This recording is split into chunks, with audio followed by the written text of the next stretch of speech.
Hello, good morning students.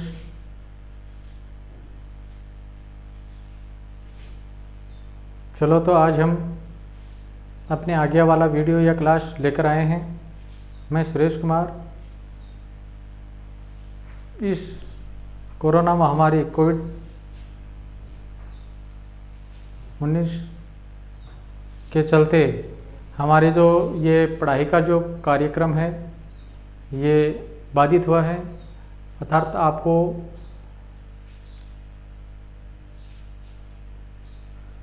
अधिक से अधिक देने अर्थात आपकी पढ़ाई सुचारू रूप से शुरू या चालू रखने के लिए हम आपके लिए प्रतिदिन ये वीडियोज़ क्लासें बना रहे हैं। और ये जो हमारा मुहावरा जो टॉपिक है इसमें हमने 2 वीडियो मैंने पहले ही आपके पास अपलोड कर दिए हैं। आज हम तीसरा वीडियो अर्थात तीसरा पार्ट लेकर आए हैं, तो आप इनको अच्छी तरह ध्यान से सुना करो, पूरा देखा करो, ठीक है। तो चलो देखो हम आगे अपना वीडियो लेते हैं। इससे पहले आपसे मैं नम्र निवेदन करता हूँ कि आप जो भी वीडियो सुनो उसे एकाग्रचित होकर सुना करो, ध्यान से पढ़ा करो और मेरे इस चैनल को सब्सक्राइब भी करना, ठीक है, जिससे हमें भी पता लगे कि आप हमें कितना लाइक करते हो। चलो तो आगे का वीडियो हम शुरू करते हैं। देखो ये ऐसा टॉपिक है जिसको हमें बार बार पढ़ना है, सुनना है। यहाँ तक कि ये जो जितने भी अपने मुहावरे थे ये पिछले वीडियो में हमने पूरे कर लिए थे। ये मुहावरे हमारे पिछले वीडियो में पूरे हो गए थे इधर वाले। अब हम आगे इससे लेकर मैं और आपके लिए लेकर आया हूँ। इतने पूर्ण हो गए थे। तो चलो आगे हम शुरू करते हैं। आंखों में खून उतरना मुहावरा है ये। आंखों में खून उतरना यानी अत्यधिक क्रोध करना। आंखों में खून उतरना मुहावरे का अर्थ क्या है? अत्यधिक क्रोध करना। यानी कोई भी सेना जब किसी से युद्ध करती है, कोई भी व्यक्ति किसी से युद्ध करता है, तो उसके विरोध में जब उन्हें बहुत ही गुस्सा आता है, अत्यधिक क्रोध आता है, तो उनके आंखों में खून उतर आता है। यानी एक सैनिक या सेनापति जब किसी दूसरे अपने विरुद्ध सेना दुश्मन से युद्ध करता है तो उनकी आंखों में खून उतर आता है। अर्थात अत्यधिक क्रोध करना, यानी अत्यधिक क्रोध आता है उन्हें, तो आंखों में खून उतरना मुहावरे का अर्थ क्या हुआ? अत्यधिक क्रोध करना। आंखों में धूल झोंकना। आंखों में धूल झोंकना यानी धोखा देना। यानी बहुत सारे व्यक्ति समाज में, प्राणियों में बहुत सारे व्यक्तियों का कार्य क्या रहता है कि धोखा देने का कार्य रहता है। अर्थात वो एक दूसरे के आंखों में धूल झोंकने का काम करते हैं। तो वो क्या हो जाएगा? आंखों में धूल झोंकने का अर्थ क्या होता है? धोखा देना। तो हमें इनसे बचने के लिए बड़ी सावधानी रखनी चाहिए। तीसरा आगे देखते हैं। आँखों का तारा यानी बहुत प्रिय या अत्यधिक प्यारा होना। बहुत प्रिय यानी राम अपने माता पिता की आँखों का तारा है, तो वो अत्यधिक प्रिय होना या अधिक प्यारा होना। फिर है आंखें बिछाना। आगे वाला कौन सा है? आंखें बिछाना यानी प्रेम पूर्वक स्वागत करना। प्रेम पूर्वक स्वागत करना। आंखें बिछाना, प्रेम पूर्वक स्वागत करना। यानी आंखें बिछाना मुहावरे का अर्थ क्या है? प्रेम पूर्वक स्वागत करना। यानी हमारे जब अतिथिगण हमारे घर पर पधारते हैं तो हम उनके प्रति आंखें बिछाते हैं। आंखें बिछाना या आंखें बिछाते हैं तो वो होता है प्रेम पूर्वक स्वागत करना। फिर है आँखों पर पर्दा पड़ना। आँखों पर पर्दा पड़ना। आगे वाला मुहावरा देखना, आँखों पर पर्दा पड़ना। यानी आँखों पर पर्दा पड़ने का देखो इस मुहावरे से हमारे दिमाग में एक अर्थ आता है कि आँखों पर पर्दा पड़ना होता है कि भले बुरे की परख न होना। भले बुरे की परख न होना यानी कई बार मनुष्य के आँखों पर पर्दा पड़ जाता है, अर्थात उसे भले बुरे की पहचान नहीं रहती है, इसीलिए वो उसमें धोखा खा जाता है। तो हमें इसका ध्यान रखना चाहिए। चलो फिर आगे वाला हम देखते हैं। आंचल पसारना यानी प्रार्थना करना। आंचल पसारना, आंचल पसारना मुहावरे का अर्थ क्या है? प्रार्थना करना या किसी से निवेदन करना। तो ये हो जाएगा अपना आंचल पसारना। फिर आंखें पोंछना, आंखें पूछना, यानी जब भी कोई व्यक्ति बहुत ही दुखी होता है, अगर उन्हें जब भी कोई बहुत कष्ट होता है तो उसे उबारने के लिए हम क्या करते हैं? उसे धीरज या ढाढ़स बंधाते हैं। धीरज व ढाढ़स बंधाना यानी आंखें पोंछना। जब दुखी व्यक्ति या बहुत ही कष्ट में जो व्यक्ति होता है उसके लिए हम क्या करते हैं? उन्हें धीरज बंधाते हैं, अर्थात उन्हें ढाढ़स बंधाते हैं। सांत्वना, ढाढ़स क्या होता है? सांत्वना देने का कार्य करते हैं। फिर देखो आगे वाला उदाहरण हम लेते हैं। आगे वाला उदाहरण इसमें ले रहे हैं कि आंधी के आम होना। आंधी के आम होना यानी सस्ती चीज़ें, यानी जो वस्तुएं सस्ती होना। देखो आंधी के आम होना क्या होता है कि जब आम की फसल होती है और आम की फसल जब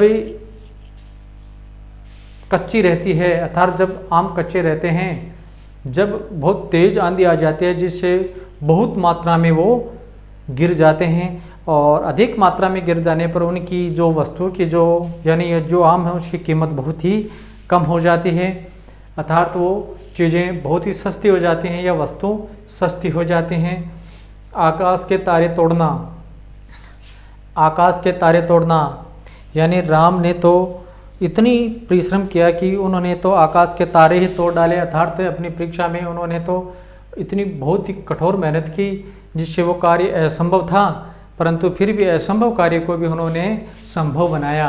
यानी असंभव कार्य को अंजाम देना, यानी ऐसा कार्य जो असंभव हो और उस कार्य में भी व्यक्ति सफलता प्राप्त कर लेता है, तो वो होता है आकाश के तारे तोड़ना। मुहावरे का अर्थ होता है असंभव कार्य को अंजाम देना। असंभव कार्य को अंजाम देना यानी ऐसा कार्य जो असंभव हो उसे पूरा करना बहुत ही कठिन होता है, तो उसमें वो अंजाम दे देता है, अर्थात उस कार्य को पूरा कर देता है। फिर आईने में मुँह देखना, यानी आईने में मुँह देखना। आईने में मुँह देखना होता है, आईना होता है जो दर्पण है जिसमें हम अपना मुँह देखते हैं, तो इसमें देखना अपनी असलियत सामने आ जाना, यानी अपनी योग्यता की जांच कर लेना। अपनी योग्यता की जांच कर लेना यानी आईने में मुँह देखना, यानी जो अपने में जो योग्यता है उसकी जांच कर लेता है। फिर है आग बबूला होना। आग बबूला होना, आगे वाला मुहावरा देखो, आग बबूला होना, अत्यधिक क्रोध करना। यानी जैसे ही बहुत सारे ऐसे व्यक्ति होते हैं जिनको कुछ ऐसी बातें कह दी जाती हैं जिनके कारण वो क्या हो जाते हैं? आग बबूला हो जाते हैं, यानी अत्यधिक क्रोधित हो जाते हैं, उन्हें अत्यधिक गुस्सा आ जाता है। वो होता है आग बबूला होना। आग में घी डालना, यानी ऐसे कार्य करने वाले तो हमें इस समाज में बहुत सारे मिल जाएंगे, यानी आग में घी डालने का काम करने वाले व्यक्ति बहुत मिल जाते हैं। क्यों आग में घी डालने का होता है कि जैसे भी कोई व्यक्ति है क्रोध में है और उसके क्रोध को और बढ़ा देते हैं, बढ़ाने का काम कर देते हैं। यानी जैसे मान लो जलती हुई आग में घी डालने से आग और बहुत तेज हो जाती है। उसी प्रकार जैसे मान लो किसी व्यक्ति को क्रोध आया था और उस क्रोध में ही ऐसी कुछ और बातें उन्हें कह दी जाएं जिसके कारण क्रोध को बढ़ाने का कार्य करना, यानी उसका ऐसा कार्य कर जाता है या ऐसी बात उन्हें और बता देता है जिससे उन्हें और अधिक क्रोध ही आ जाता है, क्रोध और बढ़ जाता है उनका। वो आग में घी डालने का काम करते हैं। आटे दाल का भाव मालूम होना। आटे दाल के भाव मालूम होना यानी जीवन के यथार्थ को जानना। यानी आटे दाल का भाव मालूम होने का अर्थ होता है कि मनुष्य बहुत सारे प्राणी हैं, उनको वास्तविक यथार्थ जीवन के बारे में जानकारी नहीं होती है, परंतु जब आटे दाल का भाव मालूम होने का अर्थ होता है कि उन्हें यथार्थ यानी वास्तविकता की पहचान हो जाती है, वास्तविकता की जानकारी जब मिलती है तब जाकर उन्हें पता लगता है। मान लो सामान्य अर्थ में इसको हम ऐसे भी समझ सकते हैं, जैसे मान लो एक परिवार का मुखिया है, वही घर परिवार चलाने का कार्य करता है, और जब वही कार्य किसी दूसरे पर आ जाता है तब जाकर उन्हें पता लगता है कि आटे दाल यानी ये घर में खाने योग्य जो वस्तुएं हैं ये उन्हें उसे लानी ही पड़ती है, अर्थात घर की जो वास्तविकता का उन्हें पता लगता है, या जीवन की यथार्थ को जानने का अवसर उन्हें मिलता है, यानी यथार्थता की जानकारी, वास्तविकता की जानकारी उन्हें मिल जाती है। वो होता है आटे दाल के भाव मालूम होना। मुहावरे का अर्थ होता है जीवन के यथार्थ को जानना। आग लगने पर कुआं खोदना, यानी आग लगने पर कुआं खोदना ये संभव कार्य हो सकता है क्या? आप बताओ, ये कार्य संभव थोड़ा हो सकता है। जैसे आग लग गई और उसको बुझाने के लिए, आग को बुझाने के लिए हमें पानी चाहिए, उस समय कुआं खोदने बैठ जाएं, कुआं खोदें, फिर वो पानी निकले, फिर उस आग को बुझाएं, इससे पहले तो क्या है सब कुछ नष्ट हो जाता है। तो यहाँ पर देखो, आग लगने पर कुआं खोदना यानी मुसीबत के समय उपाय खोजना, मुसीबत के समय उपाय खोजना, यानी आग लगने पर कुआं खोदना, मुसीबत के समय उपाय खोजना। फिर देखो आड़े आना यानी बाधक बनना, आड़े आना यानी बाधक बनना। कोई भी मान लो समाज में कोई भी व्यक्ति कार्य करता है तो उससे बहुत सारे व्यक्ति आड़े आते हैं यानी वो बाधक बन जाते हैं, यानी उसे कार्य करने में वो अनेक बाधाएं देने का कार्य ही करते हैं, जबकि उनका सहयोग करने के बजाय उन्हें बाधक बनने का कार्य ही करते हैं। आकाश टूटना, अचानक बड़ी विपत्ति आना। आकाश टूटना यानी अचानक बड़ी विपत्ति आ जाना, यानी उसकी कोई संभावना नहीं होती है। जैसे मान लो कई बार क्या होता है, अतिवृष्टि हो जाती है, अधिक वर्षा हो जाती है, बहुत तेज़ मूसलाधार बारिश होने से, और या कोई भूकंप आ जाता है, यानी वो अचानक एक कोई विपत्ति आ जाती है।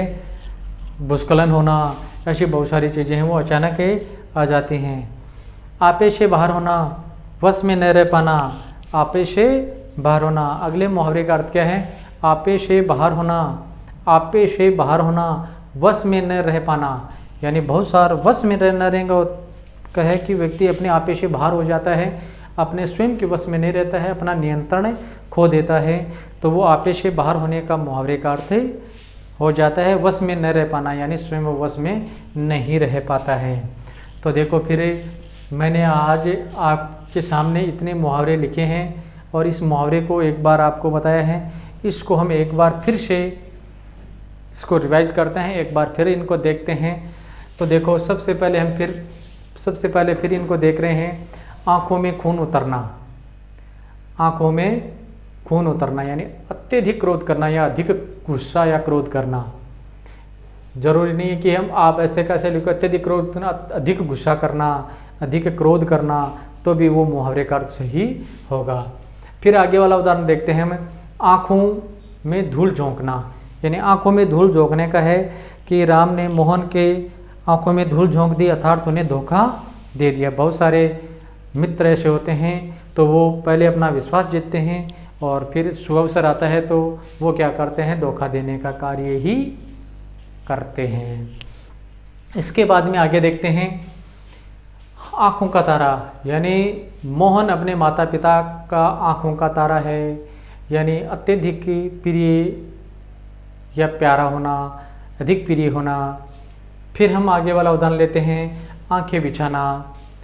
आँखें बिछाना यानी प्रेम पूर्वक स्वागत करना, प्रेम पूर्वक स्वागत करना, प्रेम पूर्वक स्वागत करना। फिर प्रेम पूर्वक स्वागत करना। फिर हम आगे वाला उदाहरण लेते हैं, आँखों पर पर्दा पड़ना, यानी आँखों पर पर्दा पड़ने का अर्थ होता है भले बुरे की परख न होना या जांच न होना। परख की जगह हम जांच भी न होना या पता नहीं होना, यानी आँखों पर पर्दा पड़ना। कई बार क्या है, मनुष्य को बहुत सारे भले बुरे की पहचान नहीं होती है, इसीलिए वो कोई भी कार्य कर लेता है। आंचल पसारना, आंचल पसारना, आंचल पसारना होता है प्रार्थना करना, निवेदन करना, फिर है आंखें पोंछना। आंखें पोंछना होता है यानी कोई भी व्यक्ति जब दुखी होता है, कोई भी दुविधा या कष्ट उनके आ जाता है, तो उन को मनुष्य जाकर क्या करते हैं, हर व्यक्ति उन्हें धीरज बंधाने या सांत्वना, ढाढ़स या सांत्वना बनाने का कार्य करते हैं। फिर है आंधी के आम होना। आंधी के आम होना होता है कि जब आम के पेड़ होते हैं और आम की फसल का जब समय होता है, उससे पहले ही यानी अध कच्ची फसल होती है, पूरी तरह से पकती नहीं है, उससे पहले बहुत तेज आंधी आकर उसे फलों को गिरा देती है, तो वो अधिक मात्रा में उनकी पूर्ति हो जाती है। और अधिक मात्रा में जब उनकी पूर्ति हो जाती है तो वो वस्तुएं क्या हो जाती हैं, सस्ती हो जाती हैं, यानी उनकी कीमत बहुत कम हो जाती है। फिर आगे वाला मुहावरा देखते हैं, आकाश के तारे तोड़ना। आकाश के तारे तोड़ने का अर्थ होता है असंभव कार्य को अंजाम देना, यानी ऐसा कार्य जो संभव नहीं होता है और उसी असंभव कार्य को जब संभव बना दिया जाता है या संभव कर दिया जाता है तो वो असंभव कार्य को अंजाम देना कहलाता है। फिर आईने में मुँह देखना। आईने में मुँह देखना, आईने में मुँह देखना होता है अपनी योग्यता की जांच करना, अपनी योग्यता की जांच करना। ठीक है। फिर आग बबूला होना। आग बबूला होने का अर्थ यहाँ पर है अत्यधिक क्रोध करना। आग बबूला होना, अत्यधिक क्रोध करना। फिर आग में घी डालना, यानी ये कार्य तो बहुत सारे लोगों को आता है और बहुत सारे लोग हमें इसे सामाजिक परिवेश में देखने को भी मिलता है कि जब कोई व्यक्ति गुस्से में होता है और उसी समय उसे और गुस्सा आने वाली बात कह दी जाती है, यानी जिस प्रकार जलती हुई आग में घी डालने से आग और तेज हो जाती है, उसी प्रकार उसी मनुष्य प्राणी को जब गुस्सा आया हुआ है और उसी को एक गुस्से वाली बात और कह दी जाती है तो उसका क्रोध या जो गुस्सा है और बहुत अधिक बढ़ जाता है। फिर है आटे दाल के भाव मालूम होना, यानी आटे और दाल के भाव मालूम होना। यानी आटे दाल के भाव मालूम कब होते हैं, जब पूरी जिम्मेदारी स्वयं मनुष्य पर आ जाती है, तब उन्हें जाकर पता लगता है कि वास्तव में हमारा यथार्थ या वास्तविक जीवन क्या है, यानी उसमें क्या खर्चा आता है, क्या लगता है, क्या नहीं लगता है, उसकी जानकारी हमें उसी समय जब प्राप्त होती है जब सारी जिम्मेदारियां उन पर आने पर ही जीवन में यथार्थ को जानने का अवसर मिलता है। इसके बाद में हम लेते हैं आग लगने पर कुआं खोदना। यानी आग लगने पर कुआं खोदना, जब मनुष्य की मुसीबत आती है तो उस मुसीबत से बचने के लिए वो क्या करता है, उनके लिए उपाय सोचता है। जब मुसीबत आती है तब उनके लिए क्या करता है, उपाय सोचने का कार्य करता है।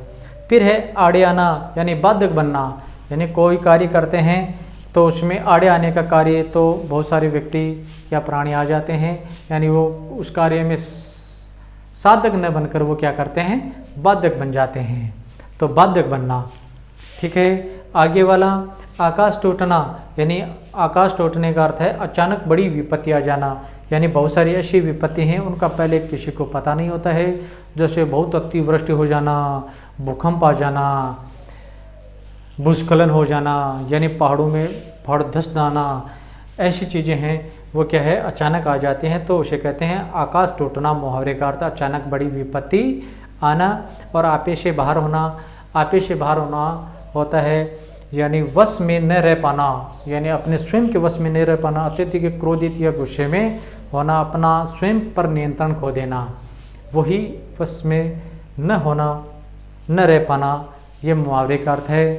तो चलो आज के इस वीडियो में मैंने ये पूरी कोशिश की है आपको समझाने के लिए और 100% देने का प्रयास किया है, परंतु आप क्या करते हो, आपके पास जब ये भेजे जाते हैं, आपके लिए जब ये बनाया जाता है, फिर भी आप इनको पूरे वीडियोज़ को नहीं देखते हो, तो आपका ये भी दायित्व है, आपका भी ये दायित्व बनता है कि हम भी जो जितना बताया जा रहा है वो पूरा पढ़ने की कोशिश करें और आपको भी हम पर विश्वास बनाए रखना है और हम भी आप पर पूरा विश्वास बनाए रख रहे हैं। इसलिए आपके लिए दिन रात यानी जब भी जितना समय मिलता है उतनी आपके लिए कोशिश कर रहे हैं। परंतु ऐसी बात नहीं है कि जो ये टॉपिक हैं कि कोई भी टॉपिक है वो आपके लिए नहीं छोड़ा जाएगा, यानी हर टॉपिक के लिए आपके लिए वीडियो बनाए जाएंगे क्योंकि बहुत सारे पढ़ने पर तो हम सब कुछ पढ़ सकते हैं, परंतु बहुत सारी बातें ऐसी होती हैं,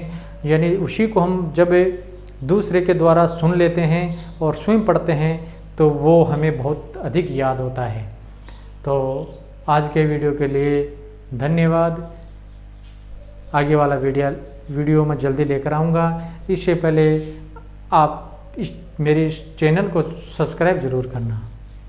ओके, धन्यवाद। और अभी कल जो नई रिपोर्ट आई है उसमें ये मिला है कि हमारी जो स्कूल हैं वो इस 21 सितंबर के बाद 9 से 12 तक खुलने की पूरी संभावना है। तो अगर ये खुल जाएगी तो उसमें आपका सिलेबस है वो भी थोड़ा कम किया जाएगा, यानी जितने समय के अनुसार सिलेबस को भी सरकार क्या निर्णय लेती है अपना, उसी के अनुसार हम जल्दी ही आमने सामने होंगे, मिलेंगे। और आपको घबराने की आवश्यकता नहीं है, आपको अच्छे से अच्छी तैयारी पूरी करवाएंगे। थैंक यू, धन्यवाद।